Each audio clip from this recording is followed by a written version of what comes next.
SIR শুরু হতেই ভারত ছাড়ার হুড়োহুড়ি। এবার মধ্যমগ্রামের বিশ্বাসপাড়ায় উঠে এসেছে সেই ছবি। বেশ কয়েকদিন ধরে তালা বন্ধ রয়েছে কয়েকটি ঘর। অভিযোগ, দীর্ঘদিন ধরেই বাংলাদেশিরা বাস করতেন এলাকায়। কাগজ কুড়িয়ে সেগুলো বিক্রি করে সংসার চালাতেন তারা।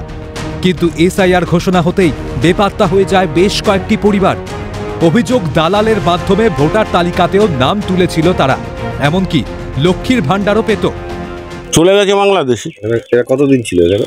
এখানে 2014 এসছে। তারপর প্রথম একটা জমি নিতে নিতে সব ভাড়া নিয়েছে। লক্ষ্মী ভান্ডারের নাম তুললো কি করে? সেটা তো আপনারা ভেবে দেখুন না কিভাবে করেছে। পয়সার মারফতে দালাল দিয়ে করেছে। ভোটার লিস্টে নাম ও দালাল দিয়ে করেছে। তারা দেশে ফিরে গেছে। কোন দেশে? বাংলাদেশে ফিরে গেছে। কতদিন ধরে থাকতেন ওনারা? মানে এখানে কতদিন ধরে বসবাস করতেন ওনারা? তা মানে 7-8 বছর হবে। 7-8 বছর ছিলেন। সবই নিয়ে গেছো, কই তো আর কিছু দেখিনি তো। আর ছেলেরা কি কাজ করতো, যাদের পুরুষরা বাড়ি? তারা এই কাগজ খোঁটা, কাগজ কুড়ানির কাজ করতো। এ বিষয়ে কেন্দ্র সরকারের উপর দায় চাপিয়ে দিয়েছেন রাজ্যের মন্ত্রী। এইটা তো আমি প্রথমত তারা ভারতবর্ষে ঢুকলো কী করে প্রশ্নটা করে, তারপর থাকার মতো।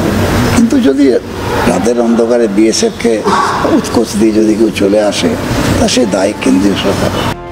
রাজ্য সরকারকে তোপ বিজেপি নেতা সজল ঘোষের। এবার সেই অলক্ষী বিদায় হচ্ছে। আর এই অলক্ষী বিদায়ের সঙ্গে এই অলক্ষী সরকারটাও যাতে 26-এ বিদায় হয়, বাংলার মানুষকে সেটা ভাবতে হবে যে অর্থ যেটা আপনার ট্যাক্সের পয়সা, সেটা এরা নিয়ে এবার তলবি তলবা নিয়ে এরা আবার নিজের দেশে ফিরে যাচ্ছে।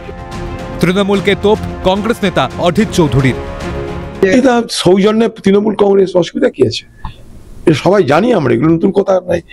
বাংলায় সবকিছু সম্ভব। তৃণমূল দল করলে এখানে সবকিছু সম্ভব। চুরি, ডাকাতি, খুন, দুর্নীতি, রাজনীতি সব সম্ভব। ভোটার লিস্টের নামটা তো মামুলি ব্যাপার।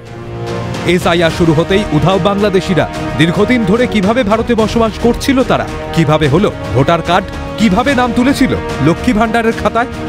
এই যে এসআইআর ঘোষণা হওয়ার পর থেকেই কিন্তু তারা উদা হয়ে গেছে। তাদের কেউ জিনিসপত্র নিয়ে গেছে, কেউ আবার ঘর খোলা রাখা অবস্থায় চলে গেছে। তাদের জিনিসপত্র এখানেই ছড়িয়ে ছিটিয়ে রয়েছে। কিন্তু সেখানেই প্রশ্ন যে ভারতীয় যে নথিপত্র তারা কিভাবে তৈরি করলো, সেই প্রশ্নই কিন্তু বারবার করছে স্থানীয় মানুষজন। মধ্যমগ্রাম থেকে অপু শীল, ক্যালকাটা নিউজ।